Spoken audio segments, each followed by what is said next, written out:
Hello and welcome to another interview from Animalia at North East Animal Rights. I'm absolutely delighted to be able to welcome Peter Egan, who is a very well-known actor and also an animal rights activist. Some of you will recognise him from Downton Abbey, from Unforgotten, from Afterlife, but he's been involved in many, many more. He's got a very, very long, successful career, but also he has a very successful career in animal rights activism as well. So that's what we're here to talk to him about today. So without further ado, I'm going to go straight into the questions. Okay, Peter? Yes, hi, how are you, Debbie? Thank you very much. So what age were you when you decided to go into animal rights? Did you have a light bulb moment, or was it a gradual learning and understanding process? I think it was a gradual process. It kind of came to me more than I went to it, if you know what I mean. My wife and Myra and our daughter Rebecca, when she was very young, had been asking for a dog in one way or another for a long period of time. I always felt when she was very young that I was very busy, didn't have the time to give to having a family pet. So we had cats and we had rabbits and guinea pigs, but we didn't have a dog. And she, Myra said, "You haven't been reading Rebecca's Christmas lists very carefully." I said, "Why?" And she said, "Because every year she puts on it dog lead, dog food, dog bowl." And I kind of missed all those hints. Anyway, 30 odd years ago, I finally got the hint, and we got our first dog. Wonderful black Labrador called Crackers, and then another dog collapsed in outside of our home in West London, where we lived at the time. A blonde Labrador we called her Custard. So she joined, and we then had two dogs. Then we decided to move from one house to another house, and we moved to North London, near Hampstead Heath, and walking on the Heath, I became familiar with lots of other dog walkers and became very much aware about dog rescue and the problem with dogs in cities throughout the whole of the UK, dog abandonment, and stuff like that. So it was a kind of slow process over a period of 30 years, basically. The real deep connection that I have now, which is specifically animal rights as opposed to animal welfare, because I interpret animal welfare as a guide to how we allow people to be cruel to animals in as soft a way as possible, but it still involves cruelty, because the welfare doesn't involve animal rights. And of course, as we know, there is no human welfare without human rights. Therefore, there is no animal welfare without animal rights. So my connection to animal rights got very, very deep about 15 years ago, when I had a dog called DJ, a small border collie spaniel, who was the most magical dog that I fell in love with. And DJ was fabulous because he like the spaniel in him would always make him listen to me. So when I got home from rehearsals or filming, he'd always look at me as if to say, "How are you, Dad? How's things been going?"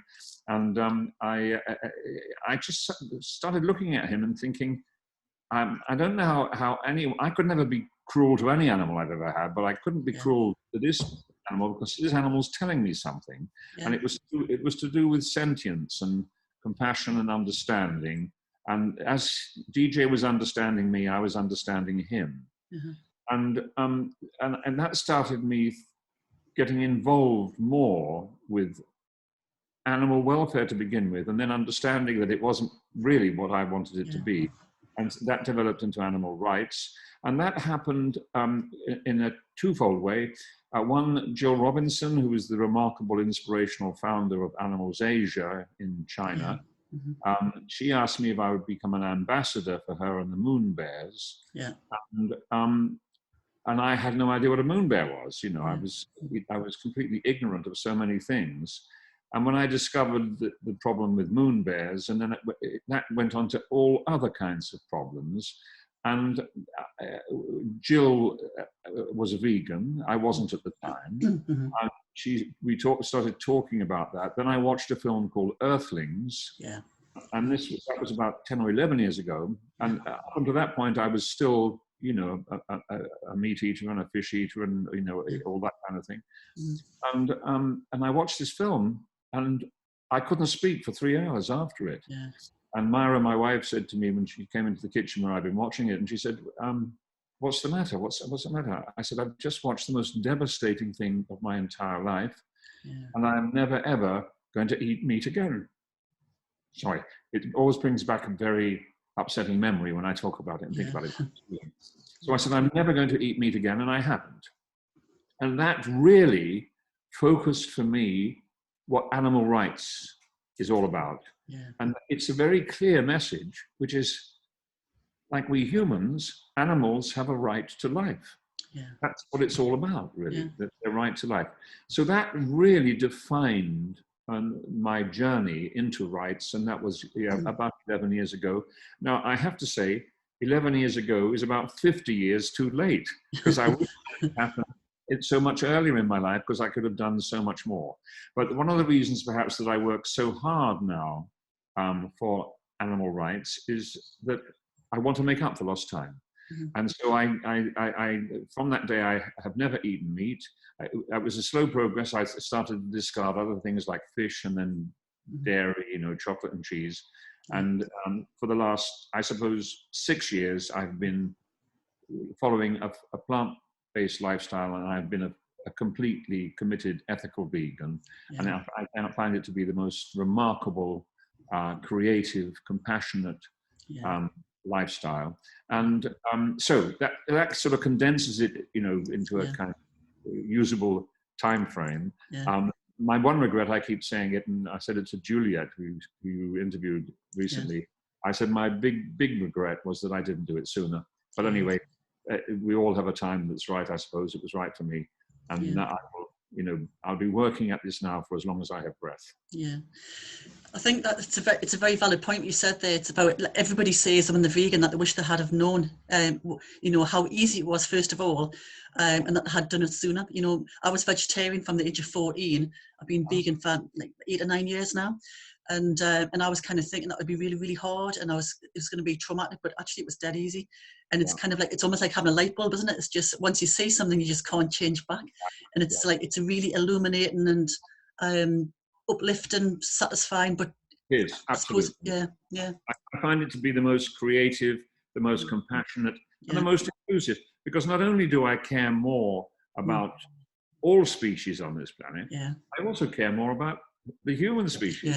And we know that our diets are so important to our health, and we know that animal agriculture is destroying the planet. We know that a plant-based lifestyle is going to heal the planet and ourselves. So, I want to share this with as many humans as possible. You did right. It is about sharing it, isn't it? Because our group, I don't know if you can see if I go that way, our little logo there is the dove, kind of like protective arms around the world. But the logo, but underneath it's got for the animals, for the planet, for us, because we've said that if we look after the animals, we'll look after the planet as well, and we also look after ourselves. So it's like everybody benefits. Absolutely, holistic. It's fantastic. Yeah, it is. I'm 100% behind that. So the next question is, what was the first campaign you were involved in, and how did it go? So was it the Moon Bears? The first campaign I was involved in, wow, God, I've been involved with so many, I can't remember which is the first one. I think probably, yes, it was about 9 years ago when Vietnam, there was a threat that one of the sanctuaries in Vietnam was going to be closed down. And Jill asked me if I would come in and give it some support amongst many other wonderful people who are already supporting. And through that, I learned more about the dreadful lives of moon bears living in cages in China and Vietnam, locked in cages for their entire lifespan, 30 years, in a crush cage where they can't move, they go mad, they go insane, they have their bile extracted every day. I think the most devastating thing to do with animal rights and animal welfare on the planet is biofarming for bears in Southeast Asia. It is horrific to think of. We all, experiencing what we are now, of being in lockdown and being in isolation, and being to a degree in self-imprisonment. The amount of people who are suffering, the amount of people who are psychologically getting very depressed, the amount of marriages that are relationships that are becoming really untenable, and you think this is not right. This is inhumane. It's not the way that we should live.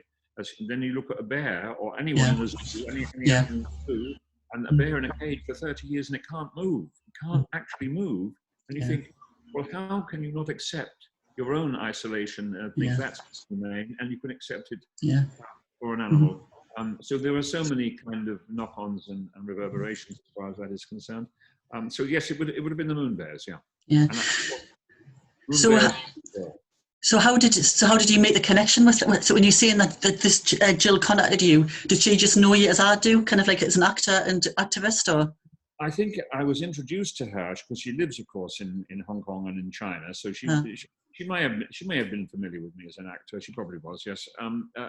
No, I think someone said I was talking about dogs on the Barking Hour with Anna, who did the Barking Hour on BBC London, and I was talking about animal welfare, animal rights, and the dogs who give us so much, and Jill listened to it and she liked the way I was talking, which was very much in harmony with the way she and anyone who has the sense to care about animals, we all feel the same way. There's no, it's not rocket science. It's just about heart and compassion. And she liked that, and she said, would I consider being an ambassador for their dog and cat program, which of course I said yes. And then she introduced me to the moon bears. I went out to China to the sanctuary in Chengdu, and I just fell in love. So do you have a specific area of animal rights that you have a special affinity with? For example, mine is eggs and dairy, because dairy was the reason why I converted to veganism, and eggs because we rescued caged farm hens then. So I do really have a particular kind of interest in their welfare. I suppose that's a big one. Because I am concerned about every single species, it's very difficult to isolate it. So maybe I can approach it in terms of how people can make the biggest impact on a particular species, as you say, with dairy.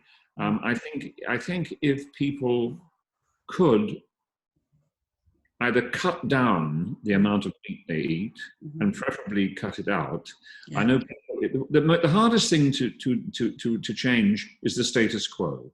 And the animal agriculture and meat production is $1 trillion business, and nobody's going to leave it easily.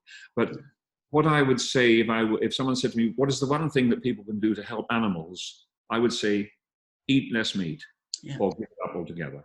Because the cruelty in animal agriculture is intense and horrific, and again inhumane.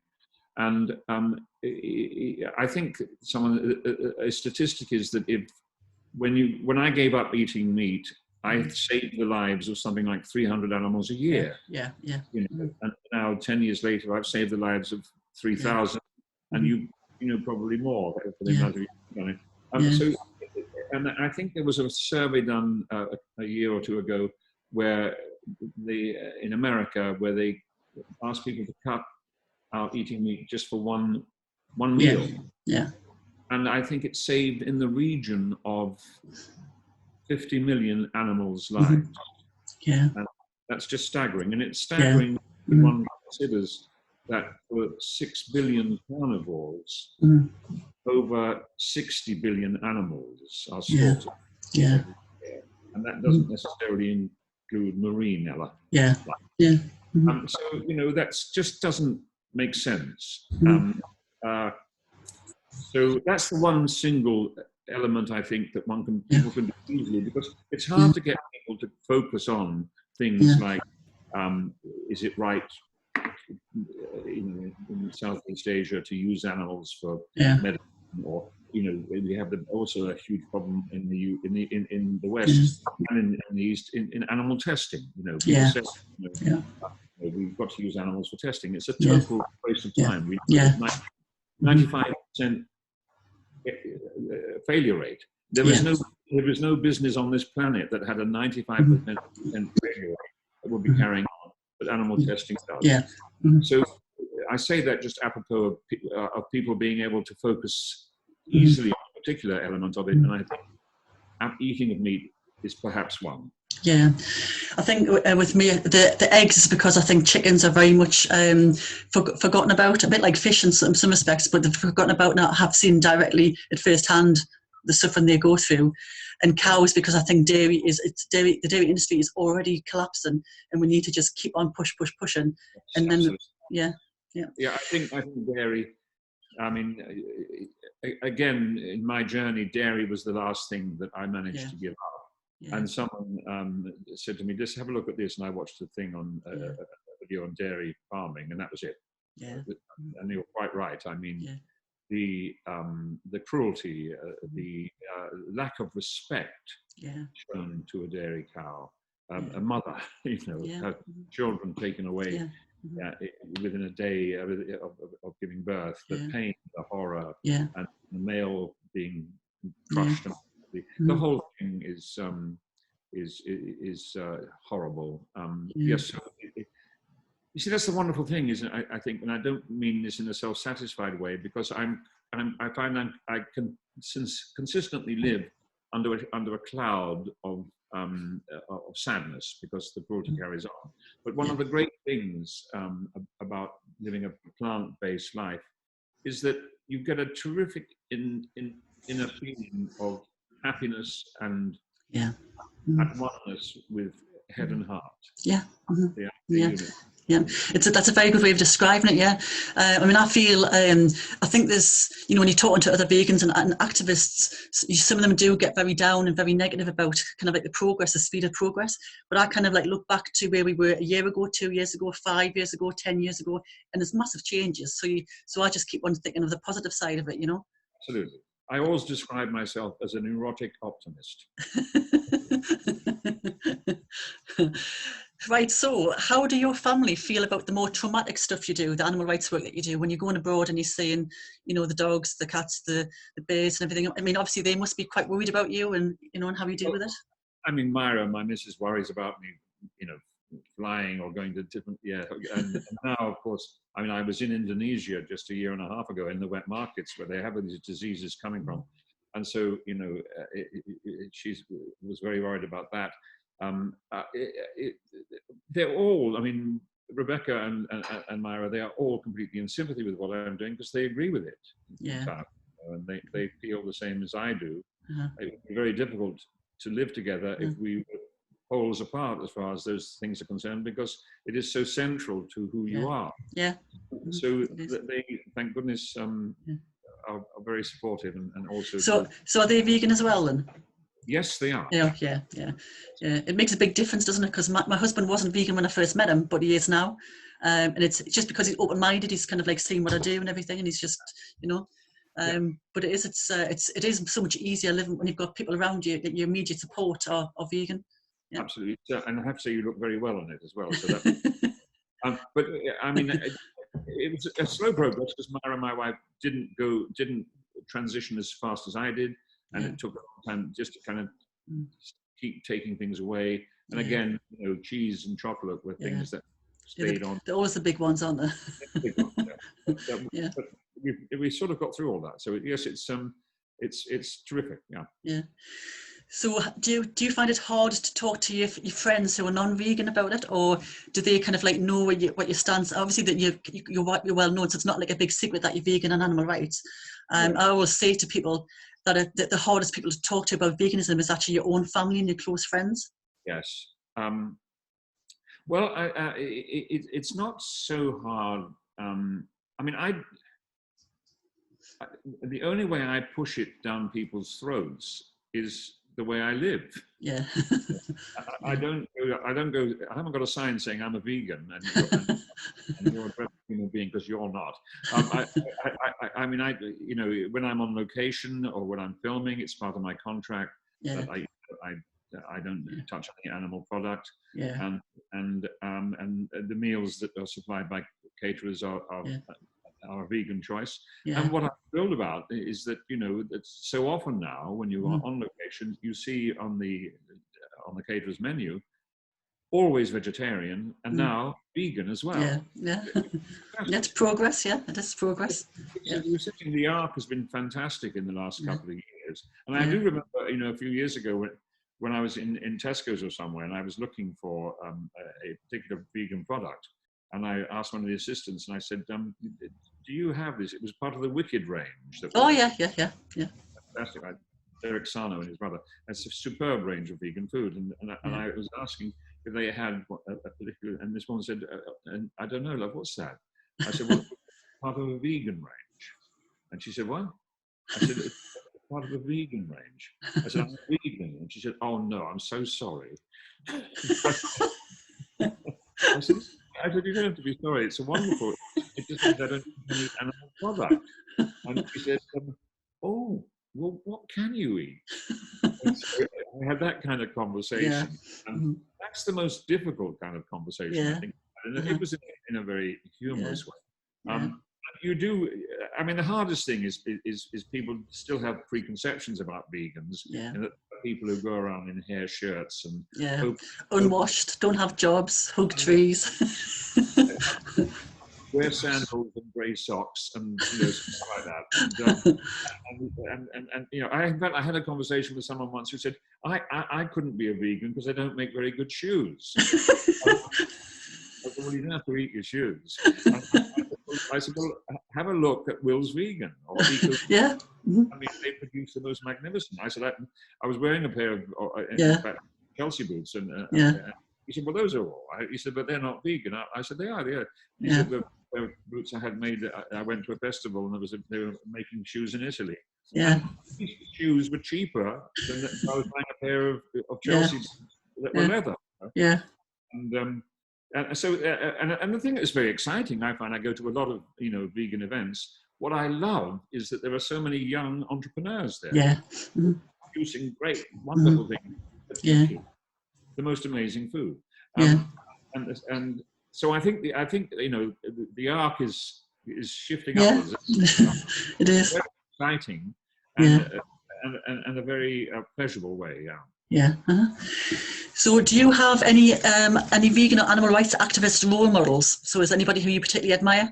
I know we've talked about, you've mentioned Heather Mills in the past, and is anybody who you particularly like to follow or watch? Or I think Heather Mills is remarkable. I mean, she's done phenomenal things. But I follow. I mean, most of the people that I follow in animal rights and animal welfare are vegan. I mean, Jill Robinson is the most inspiring woman on the planet, and Juliet is, and Jane Goodall, people at. There are so many people, and very often within these big organizations, the people who run them are vegan without stating they're vegan, because they have to be careful of their fan base or their donors. And as I was saying, the shifting of the status quo is very, very difficult. But so there are a lot of people that I have huge admiration for, and most of them are either becoming vegan or always have been vegan. So I can't pick one in particular. So how do you manage your own mental health and well-being after being witness to some of the things you see, and also how do you manage to fit animal rights in around your work schedule? Well, in answer to the first question, it's loads of IPA, India Pale.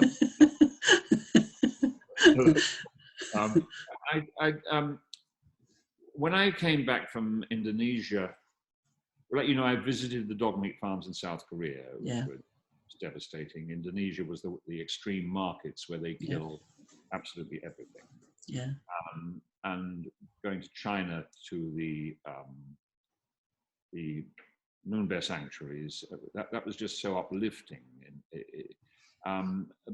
But one is nevertheless made very aware of these wonderful, beautiful, forgiving creatures, big animals that forgive human beings, that should be living in the wild, that should be traveling 40 miles a day, and they are locked in a cage. And just putting those two things together is, of course, depressing.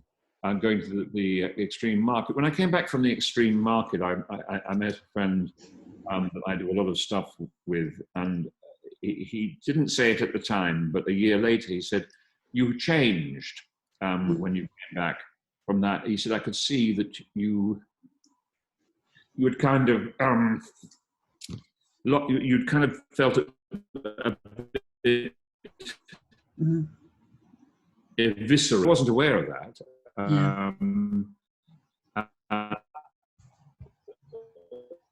If I look, the wet market was something I will never forget, just because of the incidental cruelty, the savagery in terms of dogs and being blowtorched and the kind of stuff.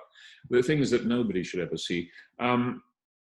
How do I, the only way that I deal with that, if I'm perfectly honest, I don't think you ever totally deal with it, because I think about it every day. I think about it every night before I go to sleep. It's a horror that will come, or I wake in the night and it's a horror. The only way I can deal with it is to say it's far worse for the animal than it is for me. And if I don't see it, if I don't absorb it, I'm not going to be the activist I want to be. I'm not going to be able to share the story that I want to share. I'm not going to be able to make the casual observer truly understand that things happen to animals on this planet that is so despicable that you cannot be a bystander. You cannot say, don't tell me about it, I don't want to hear that. You can't say, oh, that upsets me, because it's happening all the time. It is my duty and my commitment to share that. And that's really what enables me to overcome the most depressing elements of it. You must get a lot of requests for support from animal rights groups, because I know obviously you've helped us with this interview, but also for the camel parade, you've been absolutely brilliant with that. And I know you can't help them all, so how do you decide which ones you are able to help? That's very difficult. I do. I mean, I jokingly say I've become the man who can't say no. And I do try and help as many as I can.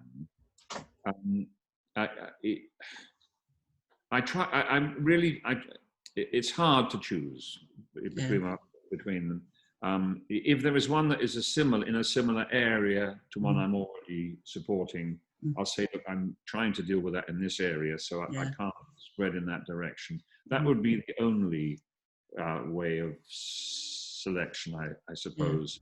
But on the whole, if it's a really big problem, like if it's to do with the horror of the breaking of the spirit for elephants in Asia, Duncan McNair, who saved the Asian elephant, he approached me for about a year, and I said, look, I really, really care about what you're doing, but I haven't got the time to give it to you now, but I will have the time. I'll make time for it next year, which I did, and now I have become an ambassador for them. And then, and becoming an ambassador for them, seeing the absolute horror of breaking an elephant spirit, that I'm thinking about it. Actually, what is one thing I'm not in control of? Like in this conversation, there have been 3 moments already when I've had to kind of pull myself back. So, open the door. And it just comes out. When I think about a baby elephant, when I think about a baby elephant watching its mother, having its spirit broken, and it breaks your heart. So, but there'll be people who are watching this though, who are sort of saying, somebody like yourself who's been there and seen the worst horrors, and you are explaining them, extremely articulate in presenting how how you're feeling and what you've seen. So people cannot be moved by listening to the interview, and also it'll give them, they're more likely to go and look at what you're talking about, and research it. I hope that. Thank you. I hope that's the case. I mean, I do think that. I mean, the one piece of advice I would give to anyone who is in the least bit concerned, I would say to them, do something. Do one thing every day. Don't ever look away, and don't ever submit to the thing of, it's too upsetting, I can't look at it. That's such a cop out. And I know, there is human frailty, and I know we suffer, all of us, from depression and being emotionally hurt by witnessing what we shouldn't witness. One has to keep on doing it. One has to. Yeah, I think mental health issues in activism are one of the things we do in our group. Is we have in our constitution, we have a mental health statement, so we know that, we kind of like look after each other and know that people they react in different ways to certain things. Some of us go to the vigils, they do the saves. Some people can't do that, but they're very good in other ways.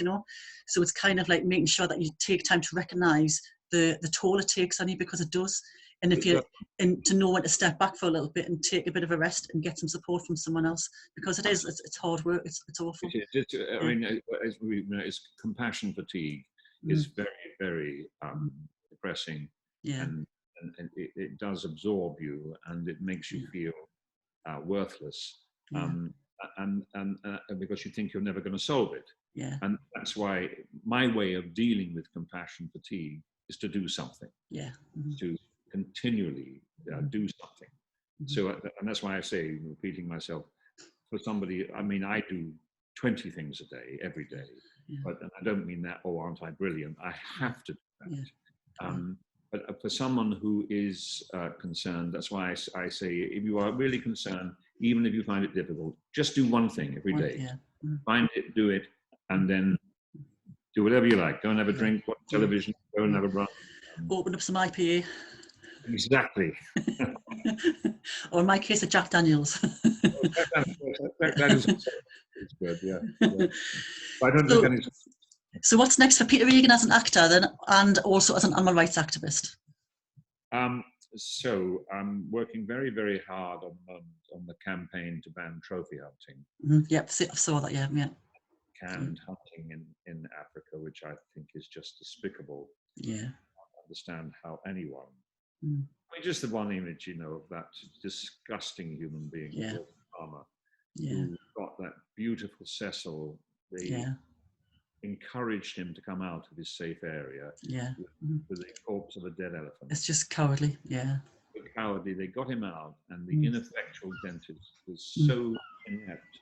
I'm stopping myself swearing here. That he didn't kill Cecil immediately. He chose the most disgusting way of killing an animal. A high-powered bow. Shot this beautiful creature, this stupid, inept, inane dentist, shot the creature. It took, I think, Cecil, who then ran into the wild, and they only found him because they heard him choking on his own blood some 30 hours. They found him and then finished him off. And I think, how can anyone get pleasure from that? I'm a hunter. I can kill an animal. It's not a fair fight, is it? It's not. I mean, they wouldn't go up against it without a weapon. It's cowardly, like you said, the ineffectual, insecure, subhuman. And there's also, big arguments about, how the money raised from trophy hunting is supporting habitat and, the local communities and stuff like that. And there's big arguments in, coming up that, seems to have, from their point of view, a reality. Every piece of research I do, nonsense is all of it, because the money remains at the top and doesn't go top down. And the welfare. Whatever the question is, the answer is never going to be killing. So it's just exactly, absolutely. It can't be. So what's going on with the acting career then? So what's the next thing for you after? I know you finished Afterlife, and that's just been out. Yeah, I just that's been out, which is great. I absolutely love doing that, and of course I love Ricky Gervais. He's a magnificent man. I've still yet to finish off Unforgotten. We love Unforgotten. Yeah, we love it.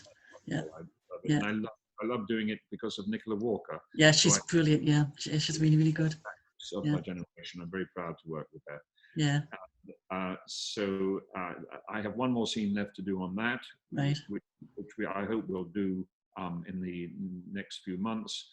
And it is, I think, the best. It's the fourth, and I think it will be the last series. It's the best of all of the four series. It's a magical environment to work with. Andy, the director, is sensational. Chris Lang, the writer, is great. The producers are are just sensational, and the casts are always wonderful. Yeah. So it's kind of such a gift. Uh-huh. And I've been acting. This is my 54th year of acting. To get gifts like this is just amazing. Yeah. I'm so thrilled. Doing Afterlife as a gift, and Ricky is writing another third series of Afterlife. So I'm hoping that will keep painfully important as well. Yeah. But you know, I now find that having acted for as long as I have, and there were lots of times in my life as an actor, because I've always been incredibly lucky. I mean, I've been successful almost all of my life. You know, I did my first television series when I was 22, and I'm 74 in September. It's amazing, isn't it? I mean, amazing to be. Us vegans look pretty good, don't we? Sorry? Us vegans look pretty good. And so it's just an amazing gift to have this. But if I never acted again, it wouldn't bother me. It wouldn't bother me at all. I mean, I've been so lucky. I've been had a great career. My ego isn't in acting. Yeah. Whatever ego, I don't know where my ego is. I don't think I have any ego anymore. I want to live on heart. Yeah. So if I stopped acting, it wouldn't bother me. But if someone said you can't do activism anymore, that would destroy me. You know, my life is now I'm an activist and an actor rather than an actor and an activist. This animal rights is the most important thing in my life. You know, it's with my family and everything else. It's central to my life, and it is something that I will do until I drop. Yeah. It's been absolutely fascinating talking to you. It's been absolutely amazing. So thank you very, very much. Before I go, can I be really, really cheeky and could I ask you just to say hello to a couple of people who are absolutely dying they'll be dying to see this interview. So could you say hello to Lisa and to Millie, please? Lisa and Millie. Yeah. Lisa and Millie, hi, how are you? It's very nice to see you. You can see me, and I hope you're well, and I send you lots of love. Thank you very much. They'll be absolutely delighted. They don't know I'm doing this, so they will appreciate it. Lisa is actually the one who's going to be doing the audio transcription later on, so when she gets that part, she'll love it. So thank you very much. Anyway, we really do appreciate it. So I'm just going to say goodbye this is Anna Amelia from Northeast Animal Rights, talking to the lovely Peter Egan. Thank you very much for your time, and I'm going to sign off now and say goodbye. Thanks, Debbie. It's a great pleasure talking to you.